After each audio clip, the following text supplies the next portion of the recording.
Cake ഉണ്ടാക്കിയാലോ? ഈ cake ഉണ്ടാക്കാൻ വേണ്ടിയിട്ട് നമുക്ക് ഓവൻ ആവശ്യമില്ല, അതുപോലെ തന്നെ ബീറ്റർ ആവശ്യമില്ല. വളരെ എളുപ്പത്തിൽ ഉണ്ടാക്കാം. നമ്മൾ പ്രഷർ കുക്കറിലാണ് ചക്ക കേക്ക് ഉണ്ടാക്കുന്നത്. നമ്മൾ കുക്കർ നന്നായിട്ട് ചൂടായതിന് ശേഷം മാത്രം നമ്മുടെ കേക്കിന്റെ ബാറ്റർ പ്രഷർ കുക്കറിലേക്ക് വെക്കാൻ പാടുള്ളൂ. അല്ലാതെ ചൂടാവുന്നതിന് മുന്നേ വെക്കരുത്. നമ്മുടെ കേക്കിന്റെ നമ്മൾ എത്ര ക്വാണ്ടിറ്റി എടുക്കുന്നോ അതനുസരിച്ച് 45 മിനിറ്റ് മിനിമം കുക്ക് ചെയ്തെടുക്കാം. വളരെ എളുപ്പത്തിൽ തന്നെ ഉണ്ടാക്കാം. പിന്നെ നമ്മൾ എന്താണെന്ന് വെച്ചിട്ടുണ്ടെങ്കിൽ കേക്ക് റെഡി ആയതിനു ശേഷം നന്നായിട്ട് ചൂട് മാറിയതിന് ശേഷം മാത്രം ഡീമോൾഡ് ചെയ്യാം. ചൂടോടുകൂടി തന്നെ ഡീമോൾഡ് ചെയ്തെടുക്കുകയാണെങ്കിൽ നമുക്ക് ഡീമോൾഡ് ചെയ്ത് കഴിയുമ്പോൾ നമ്മുടെ കേക്കിന്റെ ഷേപ്പ് നഷ്ടപ്പെടും. അപ്പോൾ ഏറ്റവും ഈസി ആയിട്ടുള്ള ചക്ക കേക്ക് എങ്ങനെയാണ് ഉണ്ടാക്കുന്നതെന്ന് എല്ലാവർക്കും കാണണ്ടേ? നമുക്ക് ചക്ക ഉപയോഗിച്ചിട്ട് കേക്ക് ഉണ്ടാക്കാൻ ആവശ്യമായിട്ടുള്ള ഇൻഗ്രീഡിയൻസ് നോക്കാം.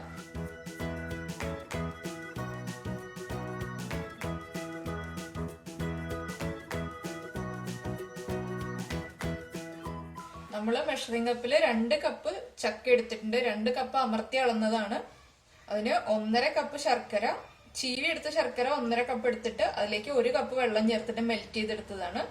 പിന്നെ നമ്മൾ എടുത്തിട്ടുള്ളത് ഏലക്ക. തേങ്ങ ചിരവിയിട്ട് ഞാൻ വെള്ളമൊന്നും ചേർക്കാതെ തേങ്ങ ഒന്ന് ക്രഷ് ചെയ്തെടുത്തതാണ്. അതും 1 കപ്പ് തേങ്ങ അമർത്തി അളന്നതിന് ശേഷം ക്രഷ് ചെയ്തെടുത്തതാണ്. പിന്നെ നമ്മൾ എടുത്തിട്ടുള്ളത് 1/4 കപ്പ് വെളിച്ചെണ്ണ, 1 കപ്പ് റവ നന്നായിട്ട് ഡ്രൈ റോസ്റ്റ് ചെയ്ത റവയാണ്.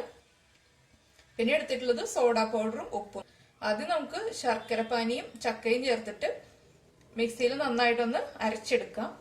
നമ്മളിപ്പോ ശർക്കരപ്പാനിയും ചക്കയും ചേർത്ത് നന്നായിട്ട് അരച്ചെടുത്തിട്ടുണ്ട്. നല്ല ഫൈൻ പേസ്റ്റ് ആയിട്ടാണ് അരച്ചെടുത്തിരിക്കുന്നത്. ഇതിലേക്ക് നമ്മൾ എടുത്തു വെച്ചിരിക്കുന്ന 1/4 കപ്പ് വെളിച്ചെണ്ണ ചേർക്കാം.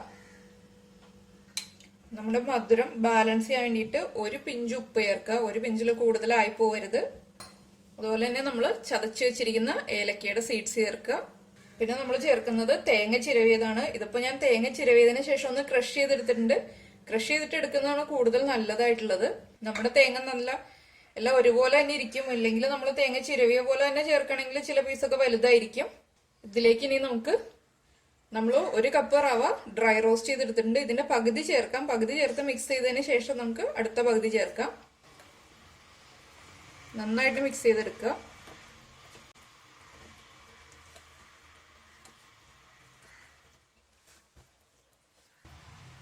ഇതാ നമ്മുടെ മിക്സ് റെഡിയാക്കി എടുത്തിട്ടുണ്ട്. ഞാൻ 1 കപ്പ് റവ മുഴുവൻ ചേർത്തിട്ട് നന്നായിട്ട് മിക്സ് ചെയ്തെടുത്തിട്ടുണ്ട്. ഇതിലേക്ക് നമ്മൾ സോഡ പൗഡർ ആഡ് ചെയ്തിട്ടില്ല. സോഡ പൗഡർ ലാസ്റ്റ് മാത്രമേ ചേർക്കുള്ളൂ.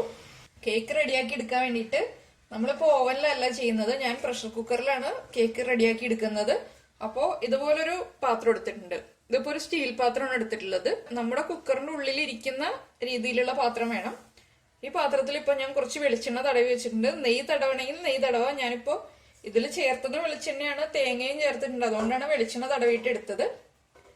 ഇനിയിപ്പോ ഞാൻ കുക്കർ എങ്ങനെയാണ് റെഡിയാക്കി എടുത്തിരിക്കുന്നതെന്ന് കാണിച്ചു തരാം. ഞാനിപ്പോ ഇതാ ഈ കുക്കറിന്റെ ഉള്ളിലേക്ക് ഒരു 1/2 പാക്കറ്റ് കല്ലുപ്പ് ഇട്ടിട്ടുണ്ട്. കല്ലുപ്പ് ഇട്ടതിന് ശേഷം കുക്കർ നന്നായിട്ട് ചൂടാക്കിയതാണ്. ആ ചൂടായി വന്നതിന് ശേഷം നമ്മൾ ഇതുപോലെ റിങ്, അല്ലെങ്കിൽ നമ്മുടെ കുക്കറിന്റെ അടിയിലുള്ള തട്ടുണ്ടല്ലോ, അതുണ്ടെങ്കിൽ അത് ഇട്ട് കൊടുക്കുക. അല്ലെങ്കിൽ ഇതുപോലെ റിങ് ഇട്ട് കൊടുക്കുക. ഇതിന്റെ മുകളിലേക്കാണ് നമ്മൾ നമ്മുടെ കേക്കിന്റെ ബാറ്റർ ഒഴിച്ച പാത്രം വെച്ചു കൊടുക്കുന്നത്.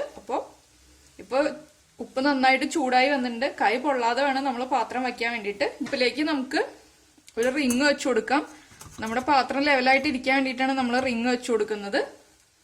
ഇനിയിപ്പോ അതവിടെ ഇരിക്കട്ടെ. നമുക്ക് ബാറ്ററിലേക്ക് സോഡ പൗഡർ ചേർത്തതിന് ശേഷം നമുക്ക് കുക്കറിലേക്ക് വെച്ചു കൊടുക്കാം. നമുക്ക് നമ്മുടെ കേക്കിന്റെ ബാറ്ററിലേക്ക് 1 ടീസ്പൂൺ സോഡ പൗഡർ ചേർക്കാം. 1 ടീസ്പൂൺ ലെവലായിട്ടാണ് ചേർക്കുന്നത്. നമ്മൾ സോഡ പൗഡർ ചേർത്തതിന് ശേഷം ഉടനെ തന്നെ മിക്സ് ചെയ്യുക. ഉടനെ തന്നെ നമ്മൾ കേക്ക് പ്രിപ്പയർ ചെയ്യുന്ന പാത്രത്തിലേക്ക് മാറ്റിയതിന് ശേഷം നമ്മൾ കുക്കറിലേക്ക് വെച്ചു കൊടുക്കുക. അധിക സമയം പുറത്ത് വെക്കരുത്. സോഡ പൗഡർ ചേർത്തിട്ട് നന്നായിട്ട് മിക്സ് ചെയ്തതിന് ശേഷം നമുക്ക് നമ്മൾ പ്രിപ്പയർ ചെയ്ത് വെച്ചിരിക്കുന്ന പാത്രത്തിലേക്ക് ഒഴിക്കാം. ഇപ്പൊ ഇതാ നമ്മുടെ ബാറ്റർ റെഡി ആയിട്ടുണ്ട്. നമ്മൾ സോഡ പൗഡർ ചേർത്തിട്ട് ഉടനെ തന്നെ നമ്മൾ ഏത് പാത്രത്തിലാണോ കേക്ക് ബേക്ക് ചെയ്തെടുക്കുന്നത് അതിലേക്ക് ഒഴിച്ചു കൊടുക്കുക. നമ്മുടെ കേക്കിന്റെ ബാറ്റർ ഒഴിച്ചിട്ടുണ്ട്. നമുക്ക് പതുക്കെ ഒന്ന് ടാപ്പ് ചെയ്ത് കൊടുക്കാം.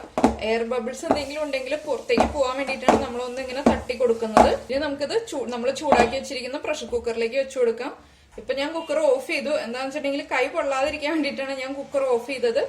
ഈ പാത്രം വെച്ചതിന് ശേഷം മാത്രമേ ഞാൻ കുക്കർ ഓൺ ചെയ്യുന്നുള്ളൂ. ഞാൻ ഈ പാത്രം എടുത്ത് വെക്കട്ടെ കുക്കറിലേക്ക്.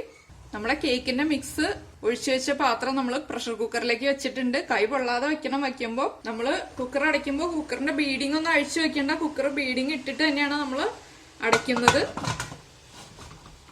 നന്നായിട്ട് അടച്ചതിന് ശേഷം ഒരു 3 മിനിറ്റ് ഹൈ ഫ്ലെയിമിൽ വെക്കുക. അതിനുശേഷം ലോ ഫ്ലെയിമിൽ വെക്കുക. നമ്മൾ വെയിറ്റ് ഇടരുത് കുക്കറിന്റെ. ഇതുപോലെ തന്നെ അടച്ചു വെക്കുക. 3 മിനിറ്റിന് ശേഷം 3 മിനിറ്റ് ഹൈ ഫ്ലെയിമിൽ, 3 മിനിറ്റിന് ശേഷം ഒരു ലോ ഫ്ലെയിമിൽ വെക്കാം. എന്നിട്ട് ഞാൻ കുക്കർ തുറന്ന് കാണിച്ചു തരാം. ഇനിയിപ്പോ ഇത് ഇവിടെ ഇരുന്ന് കുക്കാവട്ടെ. നമ്മൾ ചക്ക കേക്ക് ഉണ്ടാക്കാൻ വെച്ചിട്ട് ഇപ്പോ 3/4 മണിക്കൂറായി. ആദ്യത്തെ 3 മിനിറ്റ് ഹൈ ഫ്ലെയിമിൽ വെച്ചതിന് ശേഷം ഞാനിപ്പോ ഒരു 42 മിനിറ്റ് ലോ ഫ്ലെയിമിൽ വെച്ചു. ഇനിയിപ്പോ നമുക്കൊന്ന് തുറന്നു നോക്കാം. നന്നായിട്ട് പൊങ്ങി വന്നിട്ടുണ്ട് കേട്ടോ. അപ്പൊ നമുക്കൊരു സ്ക്യൂർ വെച്ചിട്ട് നമ്മുടെ കേക്ക് കുക്കായിട്ടുണ്ടോ നോക്കാം.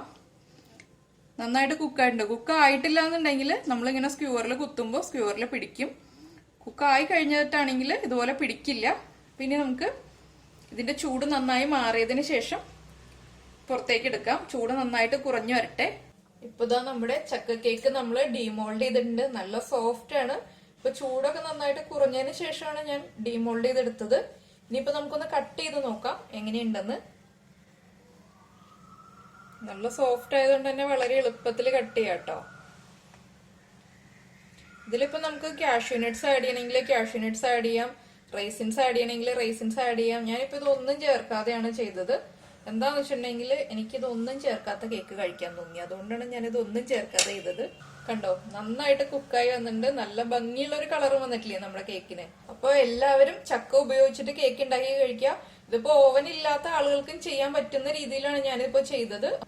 അപ്പൊ ഓവൻ ഇല്ലാന്ന് പറഞ്ഞിട്ട് കേക്ക് ഉണ്ടാക്കാതിരിക്കണ്ട. അതുപോലെ തന്നെ നമ്മളിപ്പോ കേക്ക് ഉണ്ടാക്കാൻ വേണ്ടിയിട്ട് പ്രഷർ കുക്കറിൽ ഉപ്പിട്ട് വെച്ചില്ലേ, ആ ഉപ്പ് നമ്മൾ എടുത്തിട്ട് ഒരു എയർ ടൈറ്റ് ആയിട്ടുള്ള ജാറിൽ എടുത്ത് വെക്കുക. അത് നമ്മൾ ഇനി അടുത്ത പ്രാവശ്യം ഇതുപോലെ തന്നെ കുക്കറിൽ കേക്ക് ഉണ്ടാക്കുമ്പോൾ നമുക്ക് ആ ഉപ്പ് യൂസ് ചെയ്യാം. അത് വേസ്റ്റ് ആയിട്ട് കളയണ്ട. പക്ഷെ നമ്മൾ കറിയിലിടാൻ വേണ്ടിയിട്ട് ആ ഉപ്പ് യൂസ് ചെയ്യില്ല.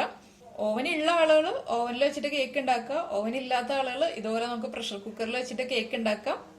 എല്ലാവരും ഉണ്ടാക്കി കഴിച്ചതിന് ശേഷം ഫീഡ്ബാക്ക് അറിയിക്കുക. നമുക്ക് അടുത്ത ഡിഷുമായിട്ട് അടുത്ത ദിവസം കാണാം. ബൈ.